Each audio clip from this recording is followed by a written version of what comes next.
the screen indicates which page group is currently being displayed, the number of screens available, indicated by the square icons, and the current screen within that group, indicated by the highlighted square icon. As you've seen me do earlier,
you can change between the page groups by turning the outer knob clockwise or counterclockwise, and the individual pages within that group by using the inner knob, turning it clockwise or counterclockwise.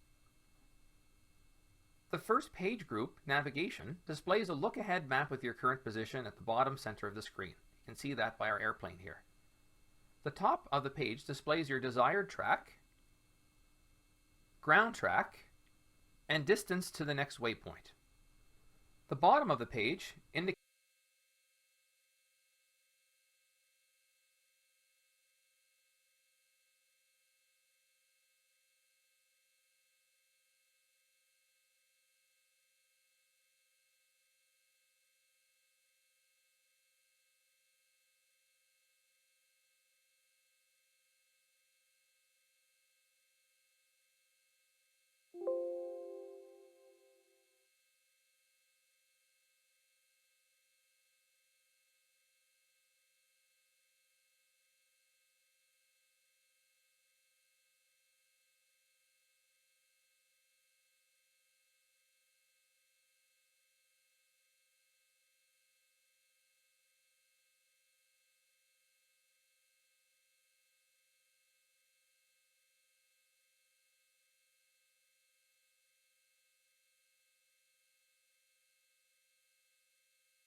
the ground speed and estimated time to the next waypoint.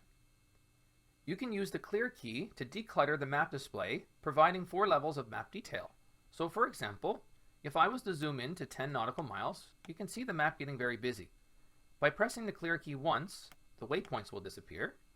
If I zoom into 35 nautical miles, you'll see that the navigational aid YOW is on the screen. If I press this clear key, that will disappear. And if I press the clear key a third time, all the airports disappear. Pressing it one final time brings me back to the default display. the range up and down keys change the look-ahead map range from 1 to 1500 nautical miles. So you can see I'm at 50, 100, and it keeps going all the way up to 1500.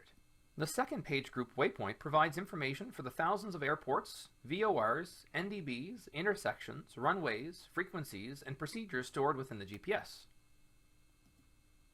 The third page group, nearest, provides detailed information for the 9 nearest airports, VORs, NDBs, and intersections within 200 nautical miles of your current position. Now that you have seen each of the 3 page groups, you may be asking, is there a quick way to go back to the nav or home screen? Yes. Simply press and hold the clear key until you return to the nav page group. The GNS 530 lets you create up to 20 different flight plans with up to 31 waypoints inside each plan. To access the flight plan page group, press the flight plan key. A blank flight plan appears on first launch with the first waypoint already filled with your departure airport. If this is not already filled in, you can press the cursor key to activate the cursor and use the inner and outer knobs to enter the identifier of the departure waypoint and then press enter. In this case, CYOW or Ottawa is already filled out as our departure airport, so I'm going to show you how to add another waypoint. First, turn the outer knob to select the place where the new waypoint should be added. If the cursor is not highlighted, we need to do that first. Press the cursor button to activate the cursor. Next, turn the outer knob clockwise to select the place where the new waypoint should be added. Note that if there's an existing waypoint highlighted, the new waypoint is placed before this waypoint. So let's go ahead and enter our flight plan from the previous video. CYOW is already filled in, so the next one is AVVON. So we'll use the inner knob and go clockwise, and it starts at the letter K. So we can go counter W is already filled in, so the next one is AVVON. So we'll use the inner knob and go clockwise, and it starts at the letter K. So we can go counterclockwise to go down a letter, or clockwise to go up a letter. So let's spell AVVON. Using the outer knob, we'll go clockwise to move to the right.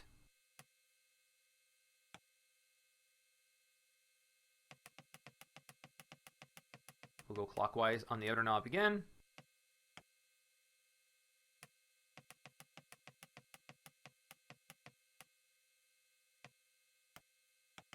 And notice the last letter was already filled in for us, so all we have to do is press the enter key. And then enter one more time to accept this waypoint. We now see on the screen, Ottawa to AVVON. The distance is 28.1 nautical miles. So let's enter the next one, which is HABBS.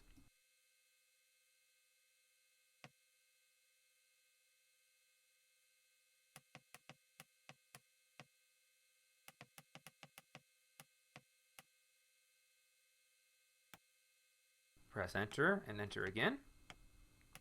The next one is COMAU.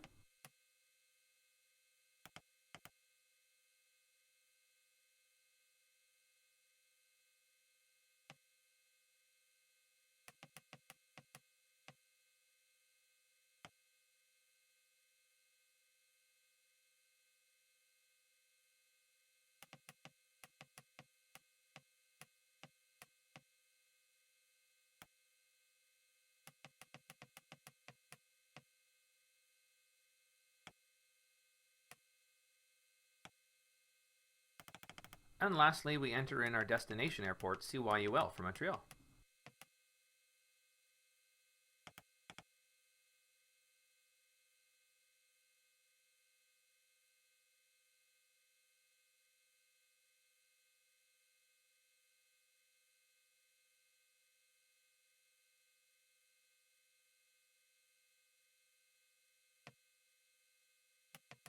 Alright, we now have our flight plan entered.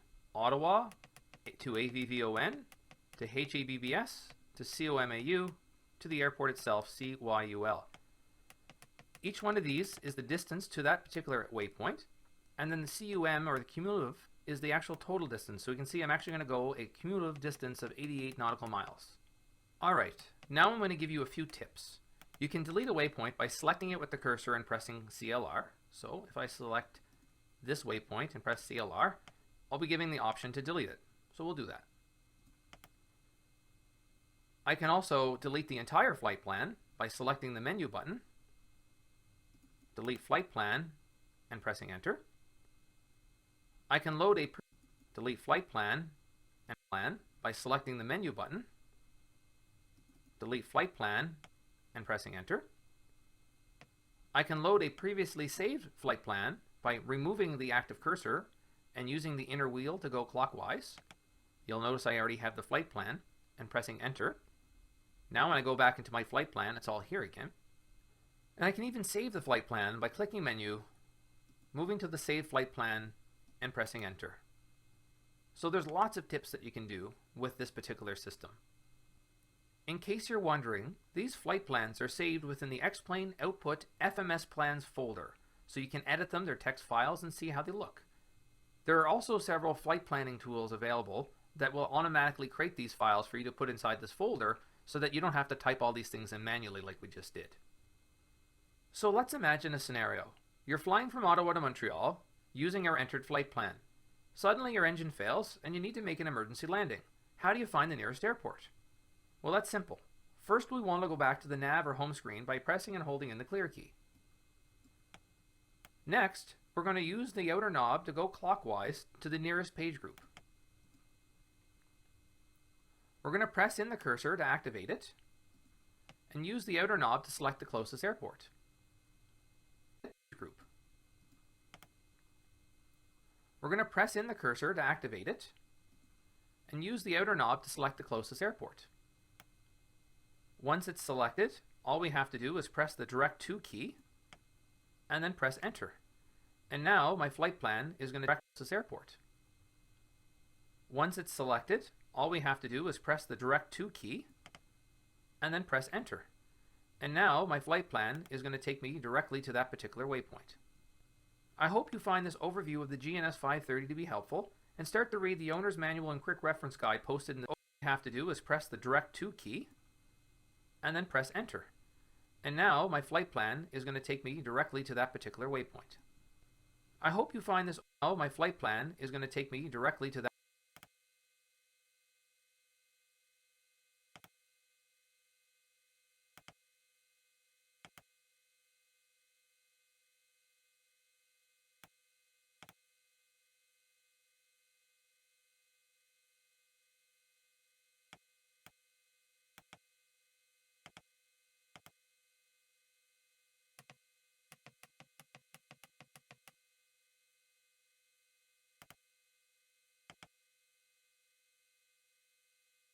that particular waypoint. I hope you find this overview of the GNS 530 to be helpful and start to read the owner's manual and quick reference guide posted in the description below to try even more things. Thanks for watching. The Garmin 530-430 series has dramatically changed the way pilots fly IFR. It allowed a whole new way to navigate and added a lot of flexibility in flight planning and flying in general. With this new flexibility, of course, came some new things to get used to. We'll address these in this lesson as we explore the use of the Garmin 530 for IFR flying.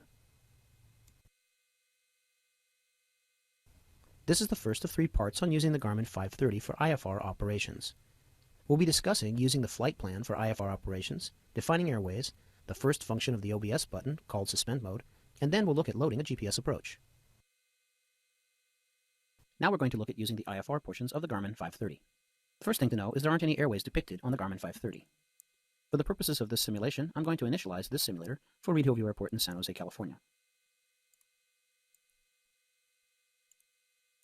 What I'm going to do first is build a flight plan from Reed Hillview to the San Jose VOR, then Victor 334, which is going to run somewhere like this, to Sunol, then Victor 195 to Manteca, and then to Stockton Airport. And it really doesn't matter that airways aren't depicted on the Garmin 530, because airways are just routes between either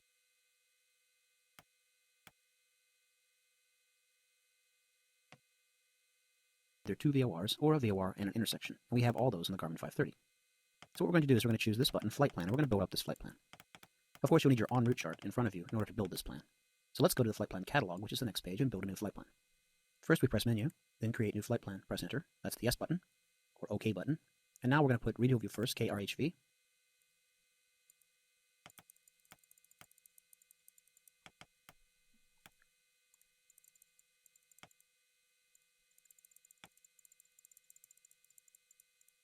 And Enter. The next leg will be San Jose VOR, which is SJC. It's not KSJC because Kilo SJC is the San Jose International Airport. Airports begin with the letter K in the United States. So the VOR is SJC, that's 3 letters. There's S, and J, Juliet, and C. And then press enter.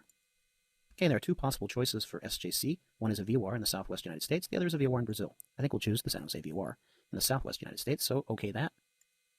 That's the one, accept it, yes. And now we have these 2 points built up. The next leg will be Victor 334, which originates at the San Jose VOR, and it ends right over at Sonoma intersection. So all we need to do is to enter Sonoma intersection here, and we'll have a line drawn between the San Jose VOR and Sonoma intersection. So let's do that. And intersections are 5 letters long.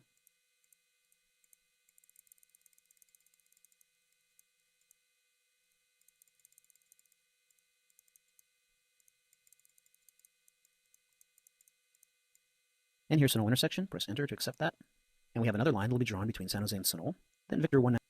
We'll press enter. The next thing and A. So first we're going to activate this flight plan. So menu and activate flight plan. That's the yes key, enter. And this leg now, read whole view to San Jose, is the active leg. And let's go back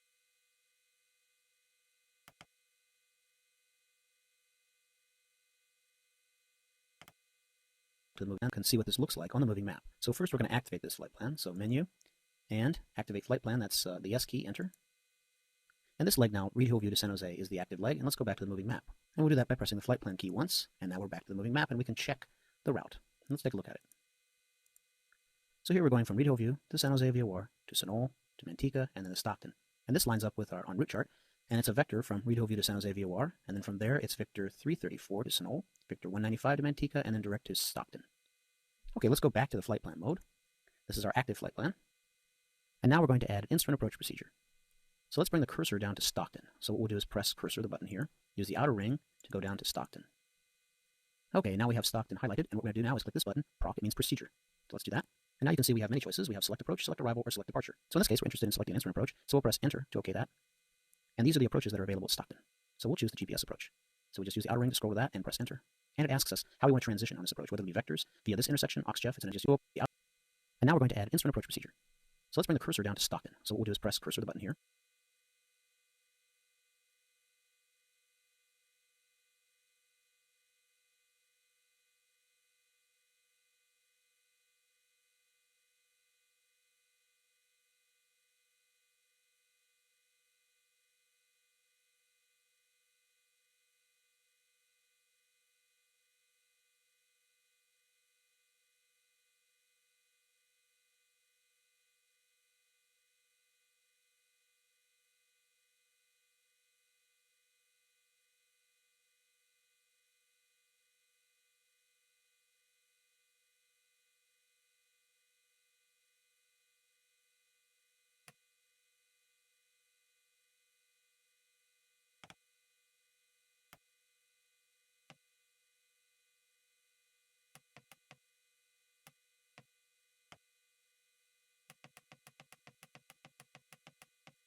Use the outer ring to go down to Stockton. Okay, now we have Stockton highlighted, and what we're going to do now is click this button, proc, it means procedure. So let's do that. And now you can see we have many choices. We have select approach, select arrival, or select departure. So in this case, we're interested in selecting instrument approach, so we'll press enter to okay that. And these are the approaches that are available at Stockton. So we'll choose the GPS button, proc, it means procedure. So let's do that. And now you can see we have many choices. We have select approach, select arrival, or select departure. So in this case, we're interested in selecting instrument approach, so we'll press enter to okay that. And these are the approaches that are available at Stockton. So we'll choose the GPS approach. So we just use the outer ring to scroll over that and press enter. And it asks us how we want to transition on this approach, whether it be vectors, via this intersection, OxGEF, it's an initial approach fix, Stiller, wraps, or from the Mantica VOR. So we're going to choose from the Mantica VOR. And in real life flying, sometimes we won't know exactly where we're going to start this approach from, so we just would load something that we think might be close, and we can edit the flight plan later. So we're going to choose Mantica for now. And there we can see the approach, and it says load or activate, so we'll load it. And now we can see that what's happened is we've added this instrument approach after the Stockton airport. So let's have a look at that. So as we go down through, we can see that we have Mantica, Stockton, then the instrument approach, which starts at Mantica, goes to OxGEF, then there's a holding procedure there for our course reversal, then we'll go to IPDU, then finally the runway 29 right at Stockton. This is the missed approach, it's orang intersection, and there's a hold there. So we've got the missed approach and hold in there, although we'll talk a little bit more about missed approaches on GPS here in a little bit. For now, we can just see that it's been added. Now, a very interesting thing has occurred here on the flight plan, and this is something you need to know about the Garmin 530 or 430, and that is when we built up the flight plan, we had to put where we're going here, the airport. But when you look at how the flight plan is going to be flown, if we go back to the top, it's going to go from Redoview, San Jose, Sonol, Mantica, and then to Stockton. And then, after that, it wants to go back to Mantica, which doesn't really make any sense. So what we needed to do in order to start the flight plan is to actually put in the Stockton airport, so we could reference the procedure button over here. But now that we've done that, we actually want to get rid of this point. So it goes from Mantica and then to Stockton. So let's do that. And the way we do that is by scrolling up to Stockton and pressing the clear button. And it says, do you want to remove Stockton? We'll say yes. Also notice that we have Mantica in here twice, so we'll get rid of this one. Now if we were going to OxGEF instead, then this point wouldn't really be here, the other ECA. But because we chose the VOR, it's actually going to try to go to Mantica twice, so we'll get rid of the one on top. And we'll say clear, yes. And now we have a flight plan that looks like it would work. Let's take a look at it on the moving map. So it's going to be flight plan button. Now we can see the entire plan, which goes from Redoview over to San Jose, Sonol, down to Mantica, and then the instrument approach starts. And now we can pan over and take a look and see what that looks like. So we'll use the cursor button, and then we'll start moving over that way.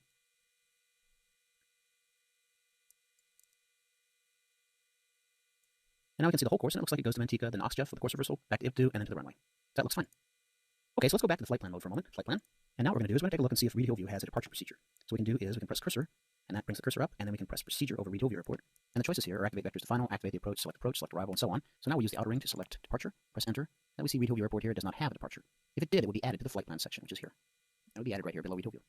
That's it for this lesson. What we're going to do in the next lesson is we're actually going to fly a GPS approach from this flight plan. In this second lesson on IFR procedures, we'll take the route we've created in the last lesson and fly it. We'll also set up the GPS to load and execute a GPS. In flight planning, you know that as we build a flight plan, it leg sequences or sequence moving map. Now, a moment. I'll manually navigate the airplane around this holding procedure.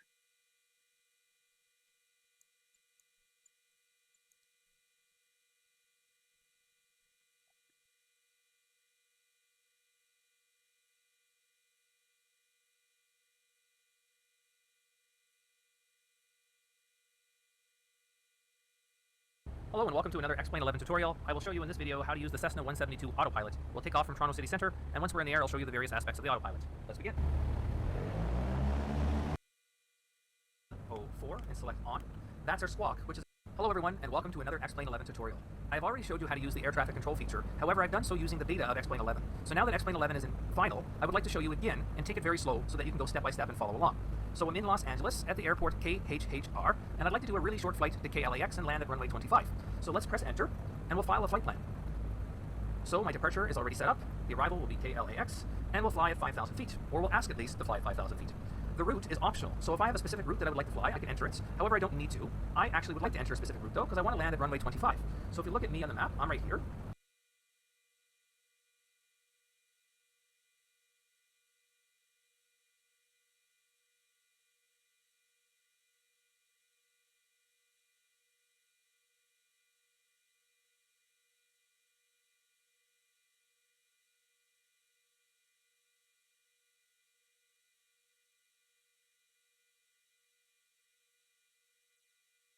We're going to do a really short flight to KLAX and land at runway 25. So let's press enter, and we'll file a flight plan. So my departure is already set up, the arrival will be KLAX, and we'll fly at 5,000 feet, or we'll ask at least to fly 5,000 feet. The route is optional, so if I have a specific route that I would like to fly, I can enter it. However, I don't need to. I actually would like to enter a specific route though, because I want to land at runway 25.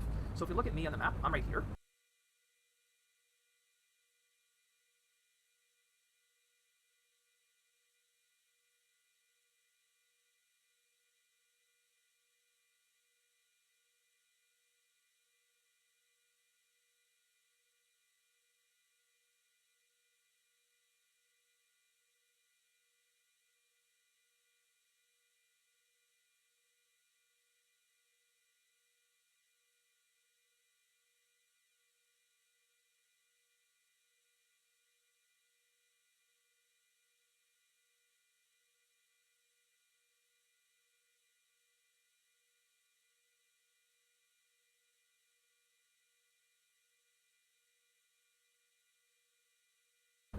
going to fly down.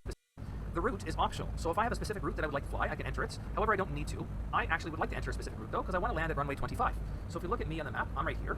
We're going to fly down a bit, back parallel to where we came from, and then we're going to go up to DOW and E waypoint, and then fly right to LIMMA, and then we can start our ILS descent. So I will enter those two waypoints in, and I'll hit file. I'll now request an altimeter. November 172 Sierra Papa Kilo Hotel. A, and then we can start our ILS descent to DOW and E waypoint, and then fly right to LIMMA, because I want to land at a shuttle. So if I 5. So if you look at me on the map, I'm right here.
We're going to fly down a bit, back parallel to where we came from, and then we're going to go up to DOW and E waypoint, and then fly right to LIMMA, and then we can start our ILS descent. So I will enter those two waypoints in, and I'll hit file. I'll now request an altimeter. November 172 Sierra Papa Kilo Hotel Romeo. Altimeter 2992. And read back the transmission. Kilo Hotel Romeo. Altimeter 2992. November 172 Sierra Papa. You'll notice that the text in yellow means they're talking to me. There's other aircraft in this airspace, so there'll be multiple colors on the screen. So if you see something go by that says turn a heading of 180 and it's in green, they're not actually talking to me, they're talking to another aircraft. So let's go ahead and request clearance for our flight. November 172 Sierra Papa. Clear IFR 2 Kilo Lima Alpha X-ray as filed. Maintain 3,000 Let's read it back. Clear IFR 2 Kilo Lima Alpha X-ray as filed. Maintain 3000 squawk 4704. November 172 Sierra Papa. There's 2 points that are important, 3000 and squawk 4704. So let's enter 4704 and select on. That's our squawk, which is an identifier for the radar, so the air traffic controller can see me on the map. The next thing, it was an altitude of 3,000 feet, so I need to make sure that when I get to 3,000, I stay at 3,000 until air traffic control tells me otherwise. So let's go ahead and ask for permission to taxi to our takeoff.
Runway. November 172 Sierra Papa, runway 25, taxi via Sierra, hold short of runway 25. Runway 25, taxi via Sierra, hold short of 25, November 172 Sierra Papa. Alright, I'm taking off the brakes. I'll use the rudder to start turning around.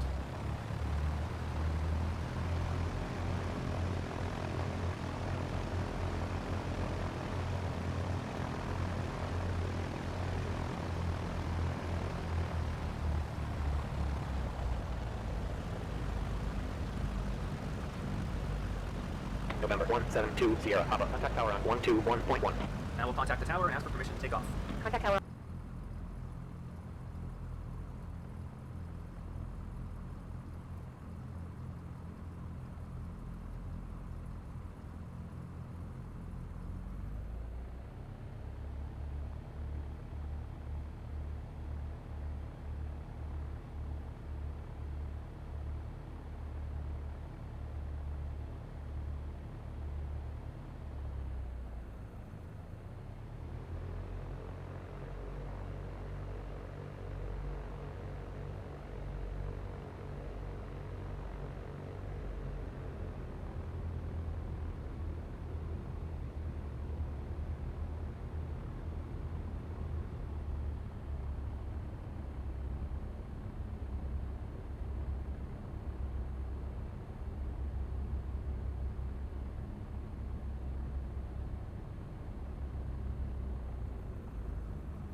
On 121.1 November 172 Sierra Papa.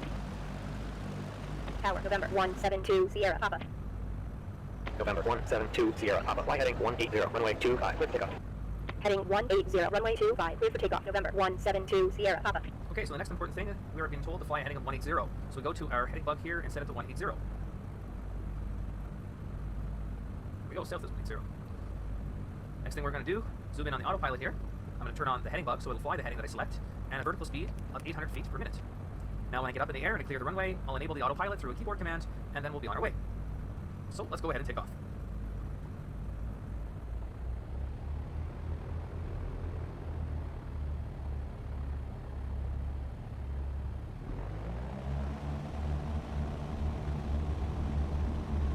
Knots, we'll pull up. All right.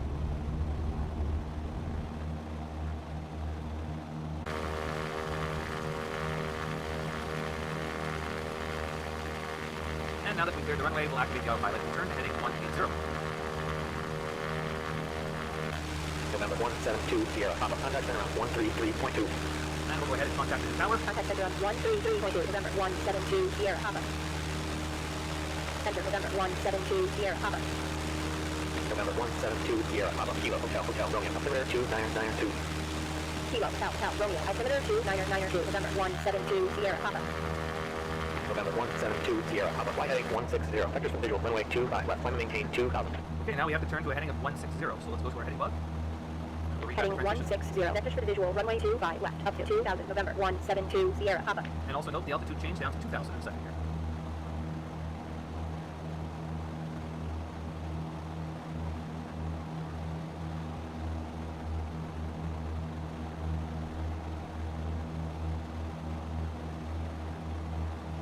Alright, as we approach 2000, we'll select the altitude button here on the autopilot. There we go. And we'll start slowing down a little bit.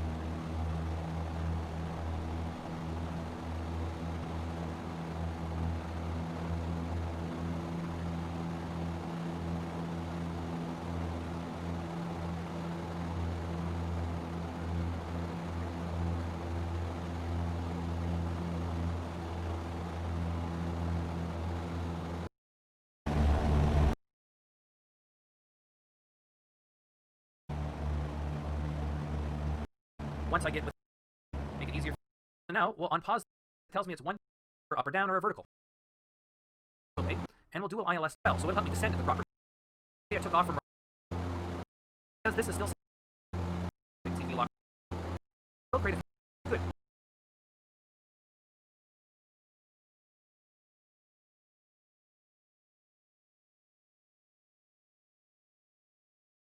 we're going to do is select autopilot and then vertical speed.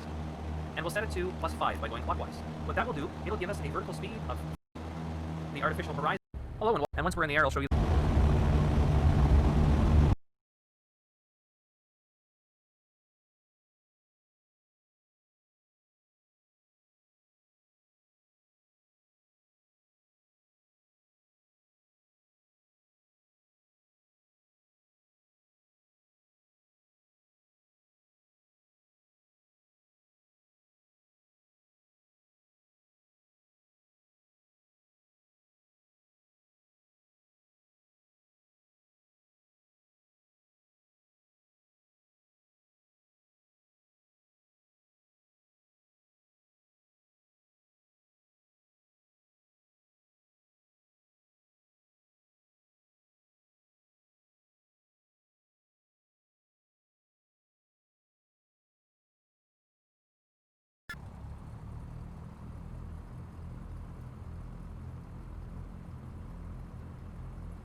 reasons aviation gets such a bad rep. Prepare to read the owner's manual and quick reference guide posted in the description below to try even more things. Thanks for watching. Waypoint by selecting it with the cursor and pressing CLR. So if I select this waypoint, press CLR, I'll be given the option to delete it. So we'll do to my flight plan. Explain out that will help scenario. Repeat it. E. Press the outer knob to select the closest airport. Once it's selected, all we have to do is press the direct to key and then press enter. And now my flight plan is going to take me directly to that particular waypoint. I hope you find this overview of the GNS 530 to be helpful.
Hello everyone and welcome to Go up or down, begins to let you navigate, and these were pre-GPS, or not 60.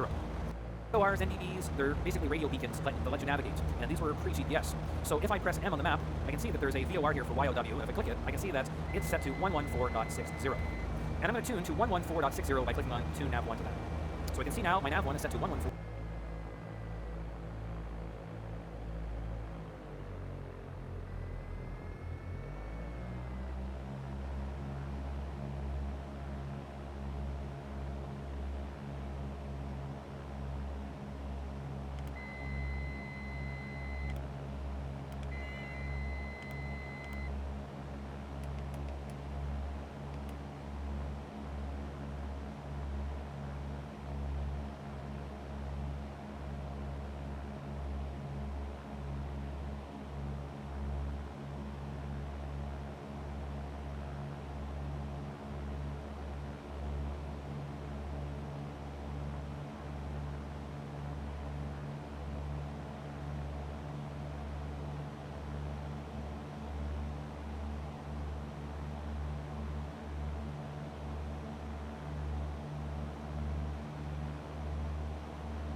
4.60.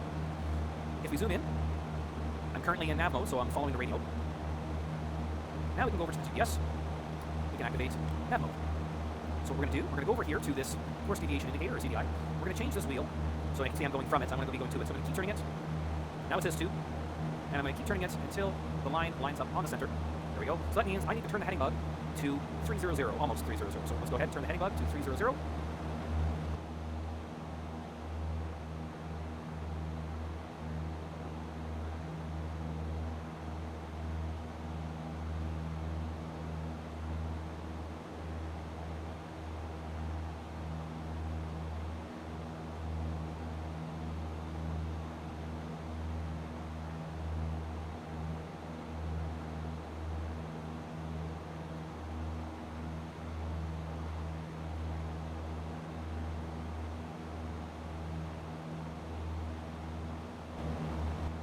And I'm going to keep turning it until I'm following the radio. And I'm going to tune to 114.60 by clicking on Tune Nav 1 to that.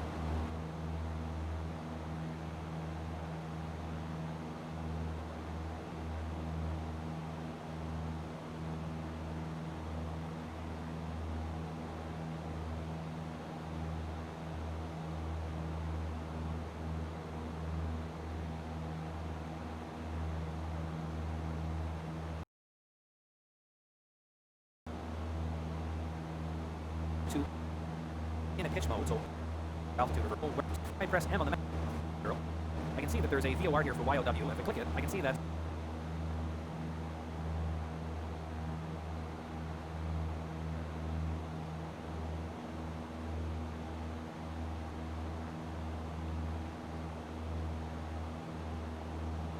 it's set to 114.60.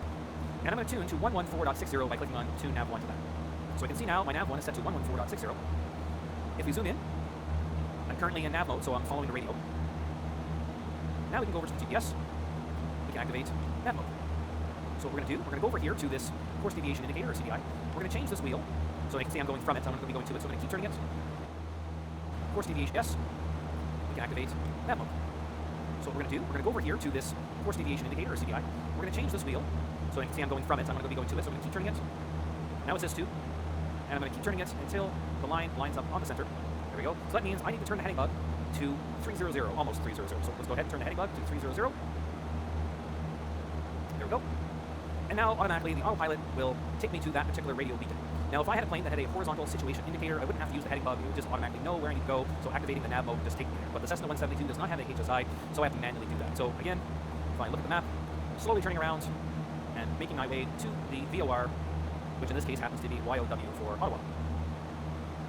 And we'll just wait a few seconds here for it to hit the 300. If in or not, and I go clockwise, I can see that, I was looking for carp. Perhaps I missed it here. CYRP, there we go, carp. It's about 30 nautical miles away. So if I go and click the waypoint button for direct to and activate it, I now have a magenta line taking me there. So again, I have nav mode activated, and I'm going to go up here and switch to GPS. So now my course deviation indicator here is going to line.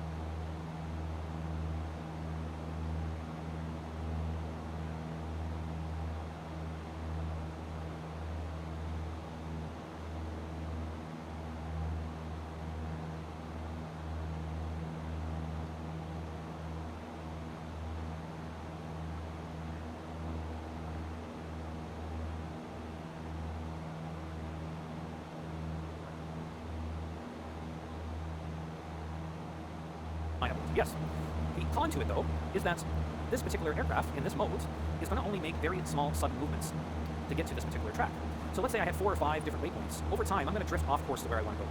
So normally, how I would address that is I would see, okay, right now I need to get there, and simply press the nav button again. It will just perfectly follow that magenta line for me. I don't have to use the heading bug. I don't have to do any of those things.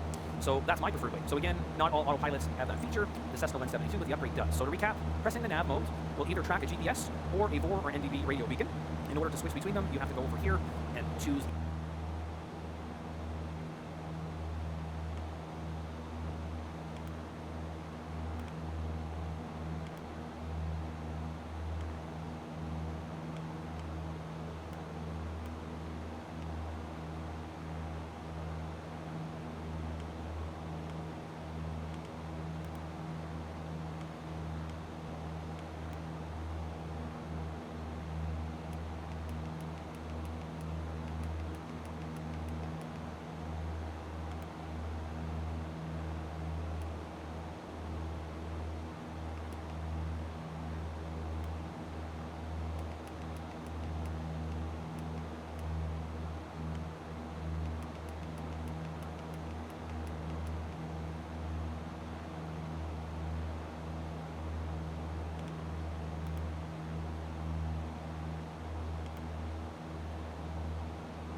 nav or GPS.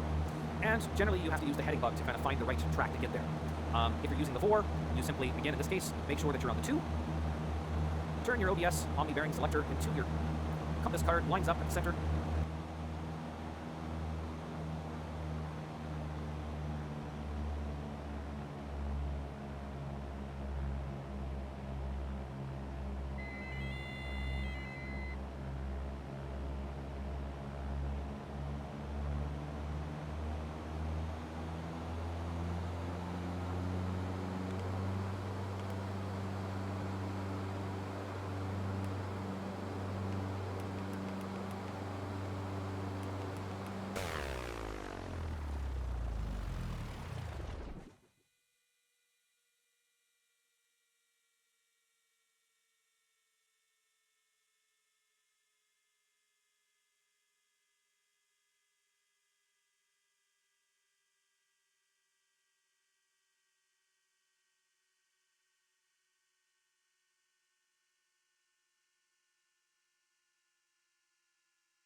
And make your heading adjustment, so I gotta go to a heading of 300, so I go to my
What is going on, guys?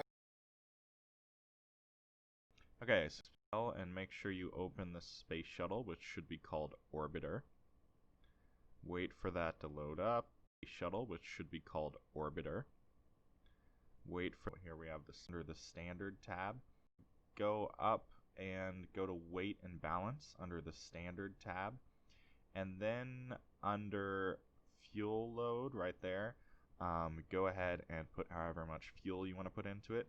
I believe the space shuttle had 226,000 pounds of fuel, which sounds like a lot, but that's maybe like a minute or two of the engines firing in game.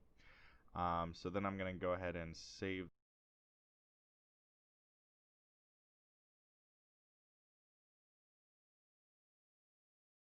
this as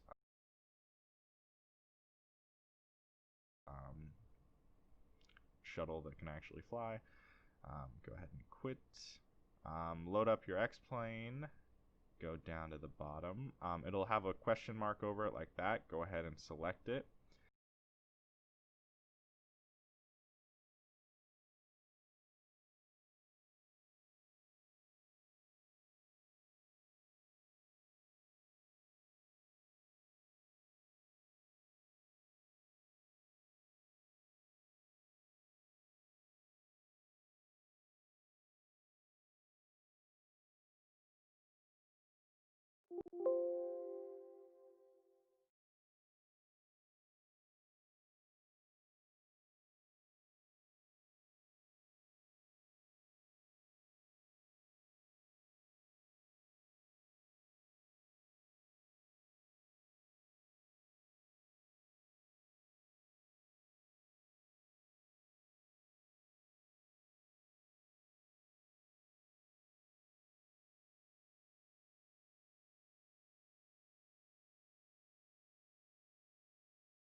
I think I'll fly it real quick. Okay, so the shuttle. So X-plane, they looked a little better in X-plane 10, but they have smoke, lots and lots of realistic smoke in this one.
And we have a go for auto